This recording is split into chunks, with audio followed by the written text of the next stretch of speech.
The wind howled through the mountains, carrying the scent of rain. A young man, weary and frustrated, climbed the worn stone steps of an ancient monastery.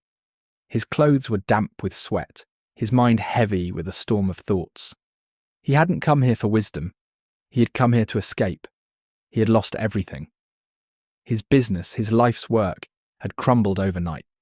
The woman he loved had left, unable to endure his endless chase for success. His friends had faded like whispers in the wind, their laughter replaced by silence. And now here he was, standing before an old monk, who sat on the edge of a wooden porch, eyes half closed, as if the world around him did not trouble him in the slightest.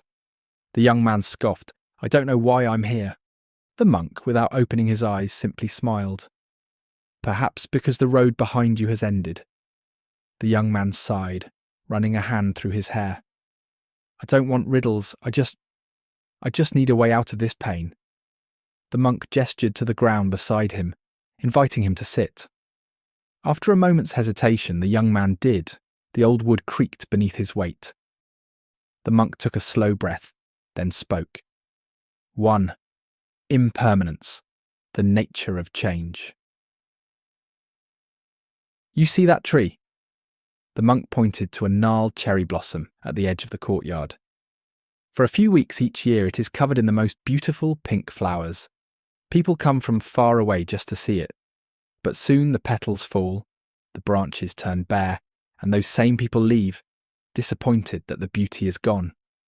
The young man frowned. "Yeah, that's how life works. Things never stay good for long." The monk chuckled. "And yet, when spring comes again, the tree blossoms once more. It does not mourn its fallen petals.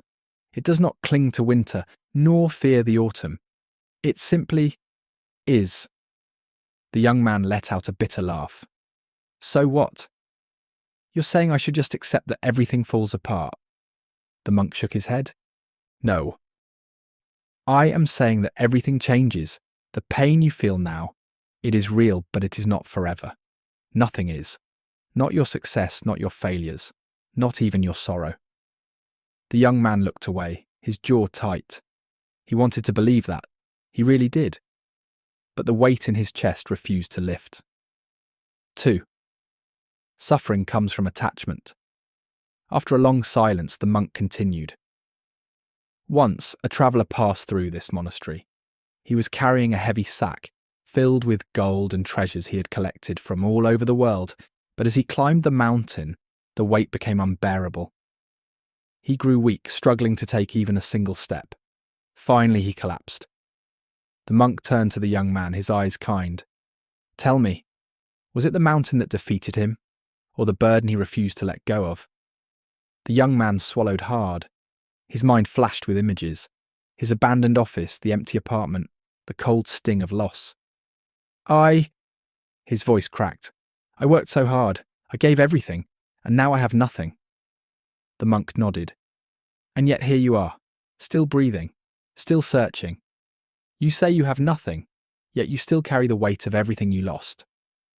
The young man clenched his fists. "How do I let go?" The monk smiled gently. "By seeing that you were never holding anything at all. It was holding you." The young man exhaled sharply, his shoulders trembling. The words struck deep, yet he wasn't sure if he was ready to accept them. "The mind creates your world." The sky darkened as the sun dipped lower, casting long shadows across the courtyard. The monk stood, stepping forward onto the stone path. "Come," he said. The young man hesitated before following. They walked in silence until they reached the edge of a cliff. Below, a vast valley stretched out before them, bathed in the golden light of dusk. The wind was softer here, whispering secrets only the mountains could hear. The monk pointed. "Tell me, what do you see?" The young man sighed. "A valley. Trees, mountains. I don't know. Just the world, I guess." The monk nodded. "And if you were afraid, you might see danger in the steep cliffs. If you were angry, you might see a world that has taken too much from you. If you were at peace, you might see beauty." The young man remained silent. The monk turned to him. "The world does not change. but the way you see it does. You do not suffer because the valley is deep. You suffer because you believe it should be something else. You suffer because your mind tells you that your life should be different than it is. A gust of wind blew through the young man's hair. For the first time, he allowed himself to feel it, to simply exist in the moment without wishing for it to be different. The weight in his chest felt lighter. He closed his eyes. For the first time in a long time, he did not feel the need to run. The young man turned back to the monk. "So, what do I do now?" The monk smiled, his eyes twinkling like the stars beginning to emerge in the sky. "You begin again.